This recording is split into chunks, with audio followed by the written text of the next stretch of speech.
Review of the PlayStation 5 Controller.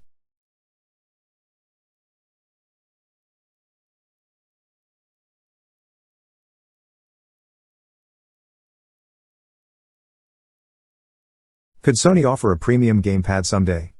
Sony offering a premium controller, maybe even called PS5 Pro or PS5 Elite, is exciting.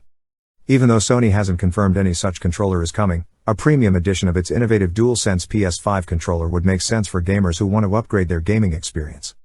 Microsoft already offers the Xbox Elite Wireless Controller and its predecessor, the Xbox Elite Wireless Controller Series 2, for Xbox players who want a more hefty, customizable alternative controller. Sony still hasn't dipped its toes into the premium controller pool. The closest we got was the DualShock 4 back button attachment, which added 2 more mappable buttons to the PS4 controller.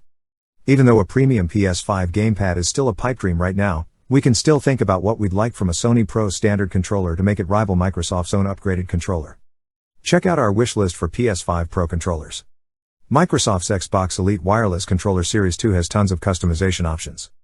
The Pro standard controller has a premium price, £159.99 / $179.99 / 249 Australian dollars and 95 cents, but it comes with a bunch of accessories like analog sticks, back paddles, and D-pads, that you can just pop off and replace with magnets.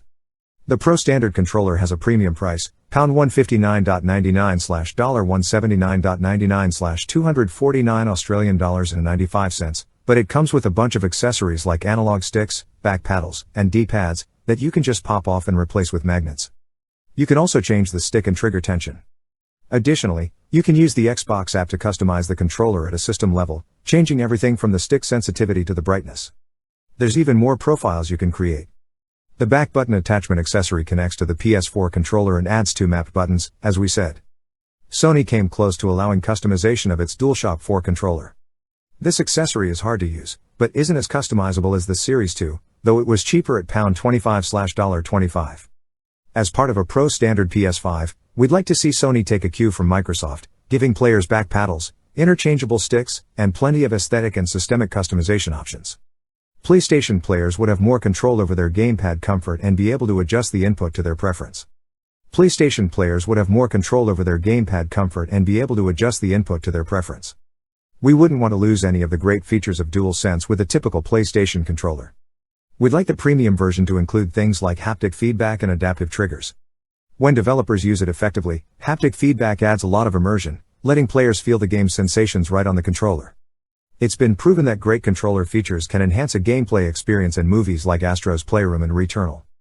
The adaptive triggers also add a ton of tension to gameplay, making it more immersive. In a game, for example, when you draw a bow, you feel the string in the trigger.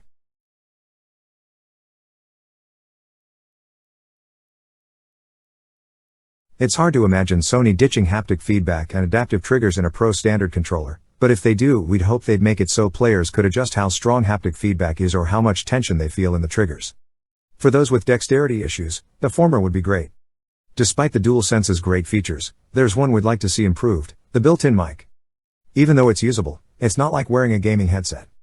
Even though the mic is decent, it's no match for putting on a gaming headset. Even though the mic is decent, it's no match for putting on a gaming headset. That's why we say get rid of that mic, or give it a serious upgrade. DualSense PS5 controller's biggest problem is battery life. We have to keep one constantly plugged in.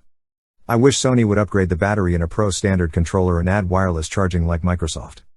Series 2 comes with a hefty carry case, a wireless charger pack, that can also be wired, and a USB-C cable. You can charge your controller in its case without a power supply, so long as the charger pack is charged first. There's an option to plug in the charger pack, but that just means you don't have to dock it or hook it up to a cable. Sony could make something comparable, like a, maybe lighter, carry case for the PS5 Pro controller to sit in while it charges as you walk back from your friend's house. The biggest problem with DualSense and some previous PlayStation controllers is that it's not backwards compatible. Despite this being somewhat understandable, given the technological leap from PS4 to PS5, it's still annoying for people with a bunch of DualShock 4 controllers. With a Pro standard controller, cross-generation support would be really important, especially since this premium controller would probably cost over $100, so you'd hope it's future-proof. The most important thing about a Pro standard PlayStation controller is that it feels premium. We're talking higher quality materials, a more polished, professional look, maybe even a bit of extra heft so it feels special. As we expect a higher quality feel, we're also expecting a higher level of comfort, Perhaps through rubberized grips or better ergonomics. What we're looking for is a comfy controller that looks sleek enough to make you stand out from the crowd.